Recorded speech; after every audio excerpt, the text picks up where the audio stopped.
Today's a major milestone for this project.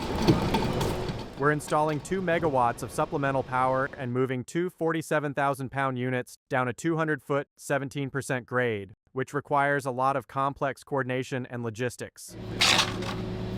We are going to maneuver them down the hill onto the equipment pad behind the central energy plant. Go ahead! This specific move has been planned for a couple months now. It's been planned down to the minute. Looking good! As we got closer and we planned everything and walked it weekly out here with all of our experts and design team and heavy equipment movers, we really got to mock up everything and understand how it's going to happen.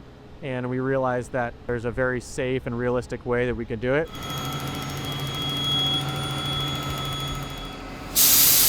The Capstones are producing 2 megawatts of supplemental power. They're each C1000 microturbines, and they're cogeneration units. Cogeneration means there's two forms of energy that are generated. One is electricity, and the second is heat.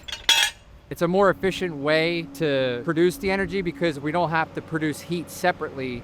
The hospital does not have to pay to run our boilers as much as we do because we always need electricity, but we don't always need heat. So while we're producing electricity, we can turn our boilers off and use the heat that's being produced from the cogens. Okay, guys, you ready? Down easy. Perfect. What the engineers are implementing with the cogens and the central energy plant is what's called an island mode. When there's a power failure, we would be able to produce energy without the grid. This technology is a game changer for a variety of reasons. First and foremost is the resiliency piece. They're producing electricity on their own, on-site generation. If there's other natural disasters in the area and the utility happens to shut off the power or there's an interruption to their electrical grid, the facility is still producing 2 megawatts of their own electricity when the grid would normally be shut down. So it's another layer of protection and redundancy.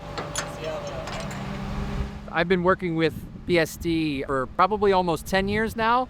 They're a great business partner, all because BSD is pushing to make sure that we know what's happening. So seeing these units come here today and arrive in their final resting place, at least with Scripps, is a big milestone. It's something we've been working on for over a year now, almost a year and a half. And now is the fun part because now we get to start connecting it to the hospital. And by the end of the year, we should be able to see for sure how much we're saving, how much we're producing, how efficiently they're running. So it's only just begun.